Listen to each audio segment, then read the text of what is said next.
inshallah. Now, as the month of Ramadan ahead of us, what should we do with our tongue, especially in the month of Ramadan? The best thing we can do in the month of Ramadan is the Qur'an, is keeping the Qur'an with us, reciting the Qur'an. There are many, many beautiful stories in the Seerah, especially the earlier scholars we find about their engagement with the Quran in the month of Ramadan. Actually, Allah subhanahu wa ta'ala mentioned in the Quran about Ramadan, and Ramadan has been mentioned only once in Surah Baqarah. Allah subhanahu wa ta'ala said, شهر رمضان الذي أنزل فيه القرآن هدى للناس وبينات من الهدى والفرقان فمن شهد منكم الشهر فليصم. The month of Ramadan is the month of fasting. However, in the Quran, where Allah subhanahu wa ta'ala mentioning about Ramadan, before the mentioning of fasting, He mentioned about the Quran. He mentioned about the Quran. This scholar said, Quran was mentioned in the month of Ramadan before mentioning of fasting. So Quran comes first, then fasting comes. So Allah mentioned Shahr Ramadan alladhi unzila fihi al-Quran, the month of Ramadan in which the Quran is revealed. The Quran was revealed. So it shows the connection between the Quran and the Ramadan. We find in the seerah of the Prophet sallallahu alaihi wasallam, the Prophet sallallahu alaihi wasallam said that every Ramadan, Jibreel alayhi salam would come to the Prophet sallallahu alaihi wasallam and recite the Quran. He would recite the Quran from beginning to the end in every Ramadan. The year the Prophet ﷺ passed away, before that Ramadan, Jibreel alayhi salam recited it twice. Fatima radiallahu anha narrated, the daughter of the Prophet sallallahu alayhi wasallam, that Jibreel alayhi salam used to recite the Quran once to me every year. This year he recited to me twice, so I think this is my last year. This is my last year. The Prophet was mentioning to Fatima radiallahu anha. How would the scholars give importance to the Quran? Imam Shafi rahimahullah ta'ala, one of the Imam of the four madhab, Imam Shafi rahimahullah ta'ala, he would recite the Quran 60 times in the month of Ramadan. 60 khatams. So every day one khatam, every night one khatam. Every day one khatam, every night. Subhanallah, Imam Abu Hanifa rahimahullah, it has been reported from Imam Abu Hanifa, he used to do 61 khatams. He used to do 61 khatams. Imam Abu Hanifa rahmatullahi, it was narrated from, it mentioned about him that he would recite the whole Quran in 2 rakat salah. He would recite the whole Quran in 2 rakats. Actually, there are 4 people have been recorded in the history, those who recited the Quran in 2 rakat salah. First was Uthman bin Affan radiallahu anhu. Uthman ibn Affan radiallahu anhu, the companion of the Prophet sallallahu alaihi wasallam. Other companion Sa'id bin Jubair radiallahu anhu.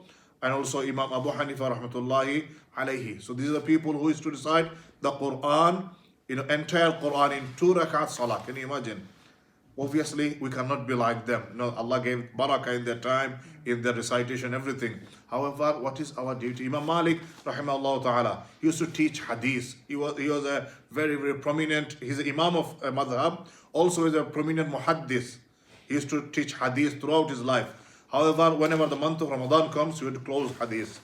He would say, month of Ramadan is the month of Quran. Just Quran and Quran and Quran. Nothing else. Nothing else. Subhanallah. These are our predecessors, the Salaf, who would keep Quran like this. Prophet ﷺ mentioned a hadith that the Quran and fasting will be 2 intercessors for us on the Day of Judgment. They will intercede for us on the Day of Judgment. The first will say, oh Allah, I used to keep your servant tired in the day. Your servant is to be tired because of me. So I am interceding for him today. Please forgive him. And the Quran will say, oh Allah, I used to keep your servant busy and I used to make him tired in the night of Ramadan. So please forgive him. Subhanallah. So this is why in the month of Ramadan, we should be tired daytime because of our fasting, and we should keep busy ourselves for Quran so that we get tired in the night because of the Quran. And this is why we have got this beautiful institution of Taraweeh Salah, that we do khatam of the Quran in Taraweeh Salah. The Prophet ﷺ mentioned, "Man sama Ramadana imanan wa ihtisaban, ghufira lahu ma taqaddama min dhanbi." Whoever fasts the month of Ramadan with iman and accountability, his previous sins will be forgiven. And then the Prophet mentioned, وَمَنْ قَامَ رَمَضَانَ إِيمَانًا وَاحْتِسَابًا غُفِرَ لَهُ مَا تَقَدَّمَ مِنْ ذَنْبِهِ. Whoever stands in prayer in the night of Ramadan, his previous sins will be forgiven. Subhanallah. So standing in prayer meaning the more recitation of the Quran. Tahajjud Salah, Taraweeh Salah, Qiyamul Layl, whatever you call, you add, just reciting the Quran, more recitation and more recitation, because the connection of this, more recitation. So another important thing, that when you read Quran outside of Ramadan, how many rewards we get? 10 rewards for each letter. In the month of Ramadan, it is multiplied at least 70 times. At least 70 times. Then to 700 times. From 70 to 700 times, Allah subhanahu wa ta'ala, multiply your rewards. Now you can imagine how many rewards we're getting just by reading the Quran. Imam Zuhri rahmatullah alayhi mentioned, in the month of Ramadan, the best a'mal is, number one, is feeding people and Quran. These are the two things that people should engage in, not other activities. Just feeding people, feeding hungry people, meaning donating, giving charity, and reciting the Quran. Subhanallah. Meaning these are the two main ibadah a person should get engaged in.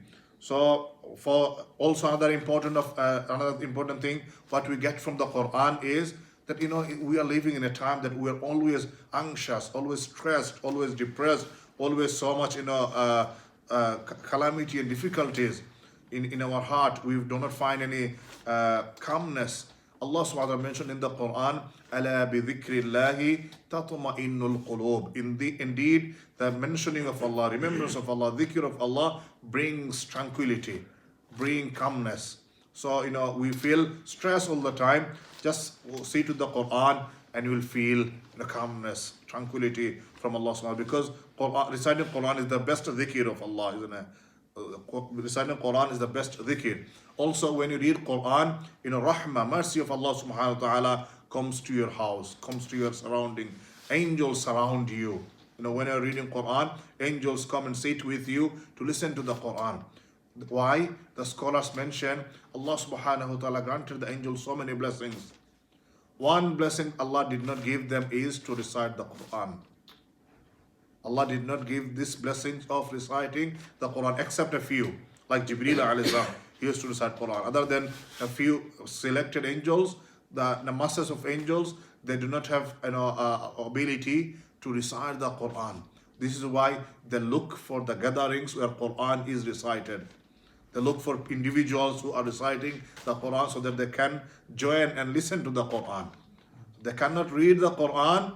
This is why they find people who are reading the Quran and go and sit with them to listen to the Quran. Can you imagine? Subhanallah. We are so lucky, so blessed that we are able to read something that the angels are looking to, they cannot read it, so they are looking for to listen to it. Subhanallah. So, what I request everyone, that we should try our best to do the khatams of the Quran in the month of Ramadan. We cannot do 60, we cannot do 30. These are people, subhanallah, Allah gave them barakah in their life. However, at least we should try to do one khatam, at least one khatam. Now, to do one khatam, you need to read only 20 pages a day. 20 pages a day. So you can imagine, if you do 5 pages or 4 pages after each salah, 4 pages after each salah, 20 pages a day, and you can do one juz every day. By this you can complete 30 juz in the whole month, in the month of Ramadan. So minimum one, we know that many sisters, they do up to 7 khatams. There are many sisters and brothers who can do up to 6, 7 khatams. Some will do 3 khatams. Maybe in 10 days, every day 3 juz. In 10 days, 1 khatam. 10 days, 1 khatam. 10 days, 3 khatam. At least we should do is, one khatam of the Quran in the month of Ramadan, and engage ourselves. The last hadith I would like to mention, the Prophet mentioned, whoever recite the Quran perfectly, they will be with the high level of angels. However, the people who cannot recite Quran perfectly and they make mistake and they find it hard to pronounce with their tongue, Allah will give them double reward. No sins. Allah will give them double reward because of their trying, because of their hardship, because of their hard work.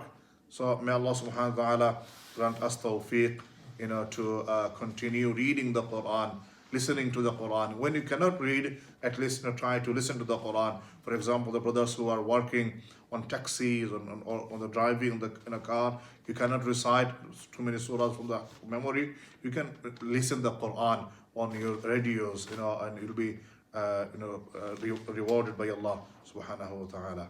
Allah subhanahu wa ta'ala grant us tawfiq, inshallah.